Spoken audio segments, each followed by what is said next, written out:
Yeah, Duleba Dratibi Daniel is my name. If you've never been to Arua, then you've never been to Uganda. So please, I invite you to Arua so that you can officially be in Uganda. So do you mind if I call you Triple D? Exactly. Okay. It will save my breath. Yes, yes. Duleba Dratibi Daniel is my name. I'm based in Arua, West Nile. I lead an organization called Voice of Restoration, where we focus more on 4 areas. One is community-based mental health and psychosocial support.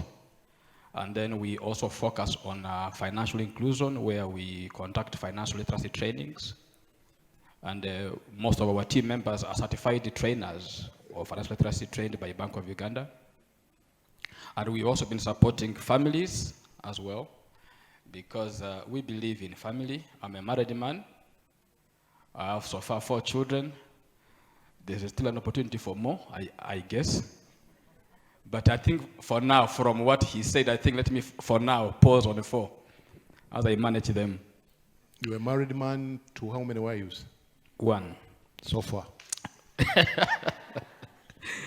Coming to the question, I want to say it here that one of the things that I do as an individual is I'm an author of books. So far I've written 8 books, and I'm still going strong. In one of my books, Hope in the Age of Depression, How to Thrive Amidst the Mental Health Challenges, which some of you have read, it is one of those statements I wrote in that book that many marriages and relationships are in the intensive care unit. Why they're in the intensive care unit is the parents, the couples, they struggle with stigma, and therefore they fail to open up to seek for help. So the family unit is actually in a state where it is as if it is alive, as if it is dead. It is in that condition. Parents, we have very many IDPs, even within here, I believe. An IDP is internally displaced parent, where parents are there but by name, but in terms of function, they are missing in action. So the whole idea of bringing that point was actually to see that we change the narrative and we address this monster, because we really need to get to a place where we begin to thrive instead of remaining in that state of coma where we are in ICU. We need to get healing. Families need to be restored. Families need to be thriving. And it's from that place that we can be able to see Uganda in a better position. Thank you. Now, Triple D, all the way from Arua City. Tell us the impact of urbanization on the mental health of parents. Connie told us about the impact on the adolescents and children. Now we want to know from you, what is the impact on the parents? Because some parents have also get mentally derailed because of the challenges. Oftentimes I'm called by parents to say, look here, is this Commissioner Mondo? You say yes. I have here my child, I can no longer manage. How do I get this child to Kampiring, sir? Thank you for laughing about it. That people are failing to do their job, now they want Mondo to take care of their children in Kampiring, sir. I mean, that's a big dilemma. Triple D, tell us. I observe the protocol. Mental health is the foundation for emotional regulation, healthy relationships, and effective parenting. And parents' well-being directly impacts the child's development. So looking at parenting in our scope, because I come from Arua, I want to talk about Arua City.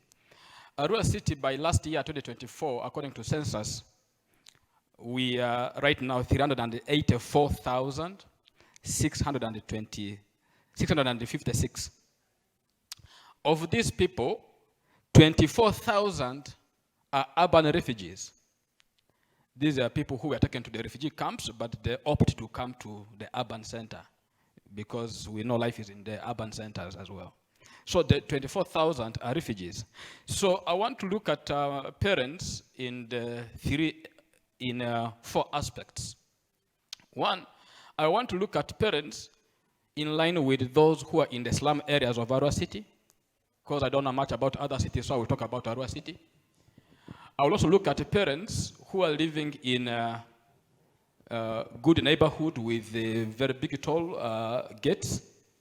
That is where our big people stay. That is in Varadri, that area, Anyafio and all that. Then also I want to look at parents who are single parents, both single fathers and single mothers. And in 5 minutes. And then also looking at parents who are refugees.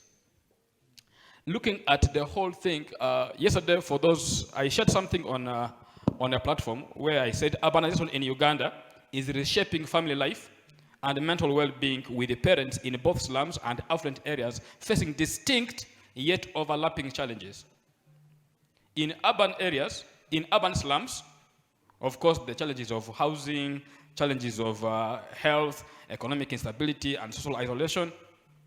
And then also the refugees, the adolescent mothers, the single parents, and all of that. Meanwhile, the other side, because of the high walls, there is isolation. You cannot know what is happening with your neighbors. You are always on your own. And then the work-life imbalance. And all of these issues put a lot of pressure on all the parents. As a result, what happens? What is in common? Stress, cuts across, anxiety, depression, burnout, trauma, alcohol and drug abuse. By the way, West Nile, Arua in particular city is the headquarters of drugs. In Arua, we have drugs in all the 3 states of matter: solid, liquid, and gaseous. And that's why you realize a lot of breakdowns from that region. And how do you know that a parent is struggling with the mental health challenges? Number one, withdrawal from children. That's why we talked about internally displaced parents. They avoid the children, they don't want to stay with the children, they are always on their own, children are on their own. And then of course we have the anger towards everybody. You have hopelessness, you have fatigue, sleep disturbances. Many parents no longer sleep. Sleep has abandoned some of them even when they want to sleep. That's why they take something for them to be able to sleep. Alcohol and drug abuse has become a common thing among parents. And this directly impacts children as well. And you look at it in terms of the behavior of the children. By the way, by the time parents are blaming children, it is actually the parents themselves. One day I was in a place where a parent was abusing a child, and I was like, hold on. If that is a dog, then that's not a dog. Actually, that kid is, the child is actually a puppy. You are the real dog. Because it is a dog that gives birth to a puppy. But you realize that what children are doing is actually direct copycat of what the parents are doing and going through. So you realize the whole issues, the struggles on the parent side is transferred to the children's side. Now, how do we support? One of the things that we have been doing as organization, as Voice of Restoration in West Nile region, is engaging all stakeholders. Because there is need for inclusive interventions. And I will be glad that as this dialogue continues, we have all the key stakeholders in the communities involved. So that we have the religious leaders involved, we have the cultural leaders involved, we have the opinion leaders involved, we have the political wing involved, we have everyone involved, all the key stakeholders, the NGOs, the civil society organizations, everybody involved. Why? Because we need community-based programs. This can strengthen social support networks, and mental health awareness and education can continuously move. And when we have this, parents can actually be helped. Some parents actually have ever come to us and said, please, we didn't know that even we were struggling. That's why we've designed programs for our community interventions. We've designed programs for school children. We've designed programs for parents. We've designed programs for teachers. because you realize that all this work hand in hand, and then even in the community, and then also the economic empowerment. I know government is doing a lot, but the problem is the policy, the politics of our land. Because we've seen good government programs, like we've seen Emyoga, we've seen PDM, we are, right now for us men, we are hearing it grow. But all these programs are very good programs, but because of the politics around it, many of these programs are not really making real impact on the ground. But we continue to challenge that with empowerment, with entrepreneurship trainings, with the financial literacy trainings, we can be able to support and empower parents who can be able to address these issues. Of course, increase access to mental health services. As an award-winning mental health advocate, one of the things that we've been drumming is to see that government takes mental health services to the lower levels in the community. At least, right now we have up to the health center 4, at least, to have a mental health service, but we still want to advocate more so that we can have access to these services. But also, one of the things which is affecting accessing mental health services is the stigma. So we need also to help parents to break stigma around mental health challenges, and then help them to seek support, and then the community groups and all that. And then another thing that we could also look at is in terms of collaboration. We need collaboration. You know, as we are designing programs, I'm glad even from here we are going to launch some tools that can help our people. You know, it helps when the people are involved and we have everybody involved, the collaboration with local actors, and then of course the cultural sensitivity. Some of these things are cultural. We need to break some of our cultural barriers. Because I come from West Nile, in one of my books here, I'm actually trying to challenge the book of Brock by Choice. I'm trying to challenge some of our cultural issues. Because in our culture, for example, when a man has more than 5 wives, it is actually okay. In fact, when he has more wives, he becomes the chief. He is more respected. My grandfather had 13 wives, so he was more respected. But not focusing on the impact of this on the community. And then 2, women in our societies are not valued. We see women more in terms of cows. We see them more in terms of goats.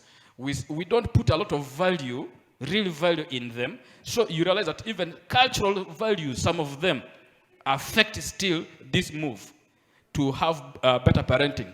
Others will tell you, it's not your role. After all, you just produce, others will take care of it. Some of these things are embedded in our cultures.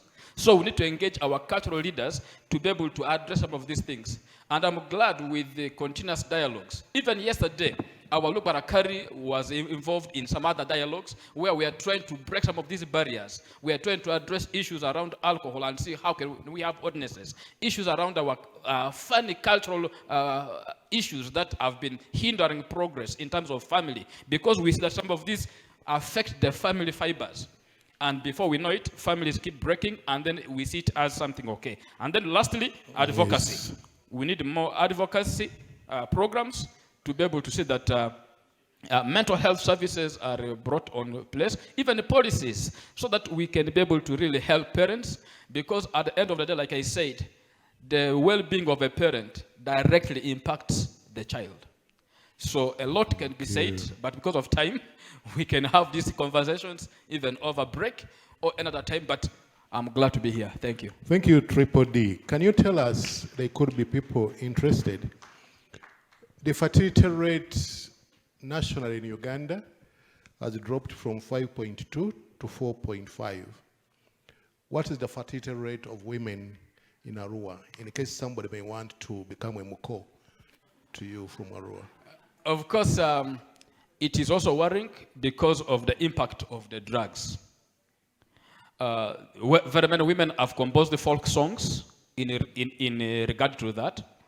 That's why, as I speak now, erectile dysfunction has been a major crisis affecting very many young men. And this is a huge challenge, but it is a crisis everywhere, because we normally say when you are stressed, like Jesus said it in the Bible, when you are very stressed, The spirit will be willing, but the body will be weak. Thank you very much. Can you pass on that book to me? Because whatever you come with here, you pass it on to the moderator. Broke by choice. So this one, thank you very much. Imported all the way from Arua. My closing remark is, for every family that is an intensive care unit, there is hope. Healing is possible, recovery is possible, and if you know any family member who could be struggling with the mental health challenges, who could be struggling with the drugs and substances, who could be struggling with whatever mental disorder, let's support them to receive treatment, because the reality is 98% of our disorders right now are caused within a family, but also with the family support, the recovery is also very faster and is very high. Otherwise, thank you so much. Regards from Arua. And I look forward to seeing many faces here in Arua. But please, our roads are still bad, but we pray it will be better soon. Thank you. Thank you, Triple D. Vote very well. Those roads will be worked on.